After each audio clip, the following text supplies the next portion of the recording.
Rex Heuermann chart. Is he guilty? Let's go there. This is my horary chart cast on July 26th of 2023 at 12:56 p.m. from somewhere in Florida. Hello, I'm your host Marilia and I welcome you to my channel. I recently published an introduction video explaining how I approach forensic astrology as a game.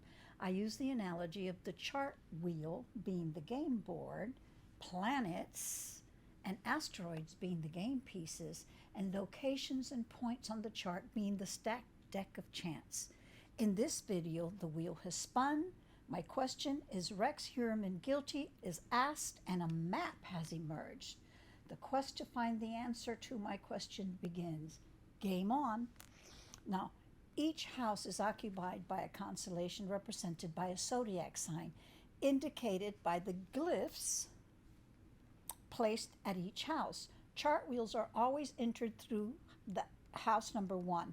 The first question to ask is, who is greeting me here, and what's the vibe on this house? Is there anybody home? In this chart, there's no one home, but the sign on the cusp is Libra. What does that tell me? What is Libra? What is it all about? What is the vibe?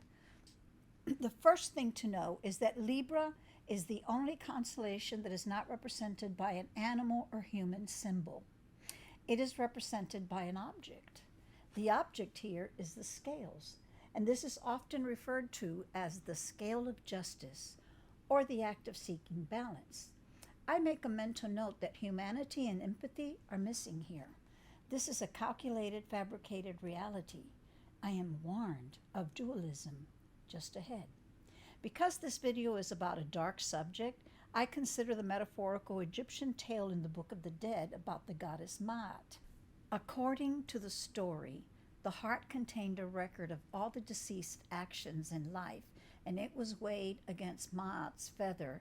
If the heart was heavier than the feather, well, there was hell to pay in the afterlife, but that's another story.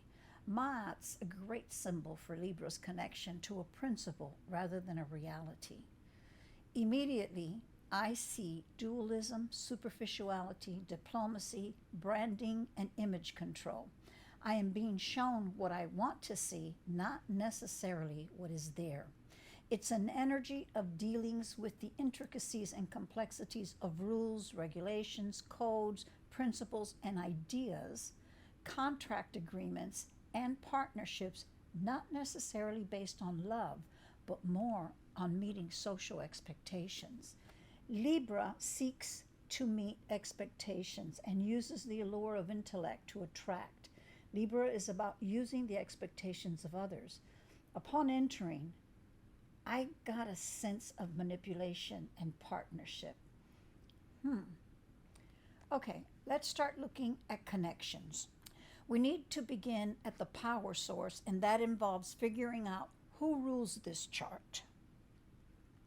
Based on Hermetic astrological rules, rulers in charts depend on whether the chart is a day or night chart. It can be the sun in a day birth chart or the moon in a night birth chart, and the luminary must be on the east side of the chart and closest to the ascendant. If this can't be determined, then the rulership defaults to the planet that rules the sign on the ascendant. More information that you need, but that's okay. In this chart, the ruler of the chart is the sun. It meets all the standards, east, close to the ascendant, and it's a day birth chart. Now that I know who rules the chart, the next question is, where is it and what is it doing? It is in the 11th house in the zodiac sign or constellation of Leo. This is a great placement for strength. It also yells out, egocentricity here. Wow, we have power and control. No one is going to outshine this eagle. In the 11th, the place of favor as the king's favorite, this sun seeks center stage. It is the attention seeker who demands recognition and desires adulation. It is said that Rex's mother doted on him. The sun is not alone here. It is accompanied by the dark, small, but powerful metallic asteroid, Black Lilith. In a chart, the asteroid Lilith symbolizes a powerful and uncontrollable rage towards women. It views women through a lens of all that is vile, dirty, and evil, and seeks to punish them in painful and torturous ways. Lilith is a powerful energy enhancer and infuses any planets that it contacts with its dark inclination towards all that is taboo. It adds to the force of evil and seeks destruction. It feeds on perversion specifically connected to intimate encounters with women. It skews the mind, desires, and emotions, twisting them into a braided knot of rage. It torments the mind and propels it to seek release. Release can only be obtained through the torture and ultimate destruction of selected women, which become the subject of its obsession. The desire of wanting to punish, inflict pain, torment, and fear, and exercise control over women becomes the forbidden temptation, the taboo that cannot be resisted. This creates a shadow personality that consumes the person and casts a menacing cloud over the entire life of the individual. Not one aspect of their life escapes this shadow. Wow. Without going any further, I can safely say the answer to my question is absolutely yes, he is guilty. The sun rules the entire chart, but each house has its own landlord. Just to be sure, I will check a few other connections from the entrance point. I know that the landlord of the sign on the ascendant or first house is Venus. Where is Venus in this chart? It is in the 12th house, the house of captivity, imprisonment, mental illness, hiding places, and hidden secret. Secret enemies live here, as well as the ghosts that haunt them. It is not alone here. It is accompanied by the angry, torturous Mars. This combination of Venus and Mars usually points to something sexual going on. And in this case, it is a secret desire, forbidden temptation. Mars is in Virgo, not a good placement. It is out of element. Mars happens to be in Earth in this case, because Mars is in Virgo, Virgo being an Earth sign. It seeks to extinguish the life force of Venus, which here in this chart, it's in Leo, and Leo being a fire sign. Mars is challenged by Venus's power. I happen to know that Rex is a Virgo. His sun would be in the 12th house of this chart. I interpret this friction with women as always taking place somewhere hidden just under the surface of the person you meet. The next time you see his mugshot, notice his stare. Think about how he secretly sees women as prey.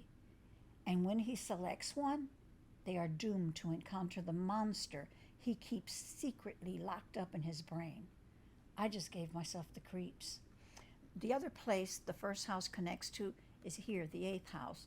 Geez, according to Hermetic teachings, this is the entrance to the gates of Hell. It deals with all kinds of sexual fetishes and taboo lifestyles, perversions, and deadly addictions.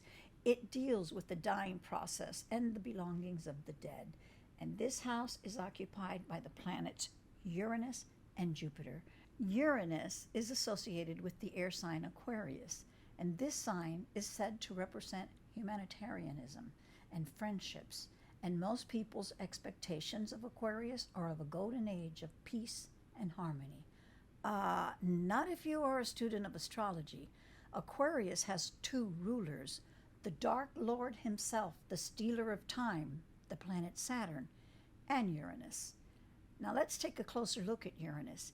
It is a bringer of change, but in an abrupt, sudden, unexpected, and frequently violent way. Uranus is associated with the element of air and electricity. Think of the internet, online platforms, social networks, and dating apps. Think of these places as someone's hunting grounds. Uranus has no feelings. It is a virtual mind. It feeds on excitement, innovations, and new ways of doing things. It needs mental stimulation, the thrill of the hunt and the skill of the shooter. And it is accompanied by Jupiter, a planet that brings more of whatever it contacts, more good or evil.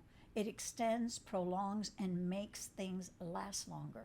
That is an eerie implication in this case. It suggests a very troublesome ending for the women caught in this trap.